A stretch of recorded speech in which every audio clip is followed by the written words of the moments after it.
A poor man had 12 children and was forced to work night and day to give them even bread. When therefore the 13th came into the world, he knew not what to do in his trouble, but ran out into the great highway, and resolved to ask the first person whom he met to be Godfather.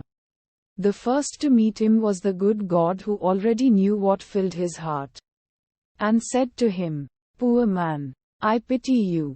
I will hold your child at its christening, and will take charge of it and make it happy on earth." The man said, "Who are you?" "I am God." "Then I do not desire to have you for a godfather." Said the man, "You give to the rich, and leave the poor to hunger." Thus spoke the man, for he did not know how wisely God apportions riches and poverty. He turned therefore away from the Lord, and went farther. Then the devil came to him and said, "What do you seek? If you will take me as a godfather for your child, I will give him gold in plenty and all the joys of the world as well."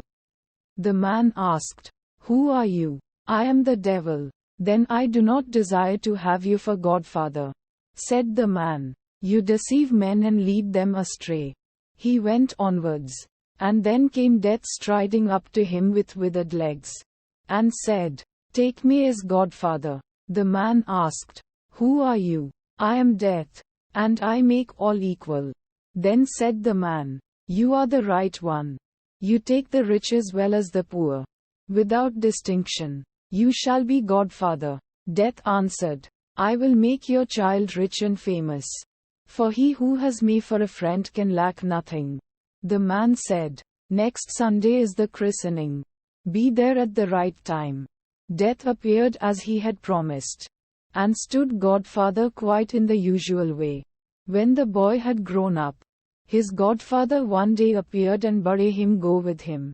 He led him forth into a forest, and showed him a herb which grew there, and said, "Now you shall receive your godfather's present.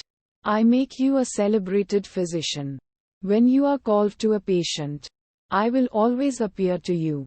If I stand by the head of the sick man, you may say with confidence that you will make him well again. And if you give him of this herb, he will recover. But if I stand by the patient's feet, he is mine. And you must say that all remedies are in vain, and that no physician in the world could save him. But beware of using the herb against my will, or it might fare ill with you." It was not long before the youth was the most famous physician in the whole world. He had only to look at the patient and he knew his condition at once, whether he would recover, or must needs die. So they said of him.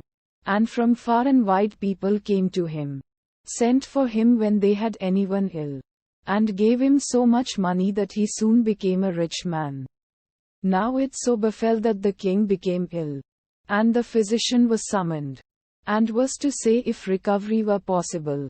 But when he came to the bed, Death was standing by the feet of the sick man, and the herb did not grow which could save him. "If I could but cheat Death for once," thought the physician, "he is sure to take it ill if I do, but as I am his godson, he will shut one eye. I will risk it." He therefore took up the sick man, and laid him the other way, so that now Death was standing by his head. Then he gave the king some of the herbs, and he recovered and grew healthy again.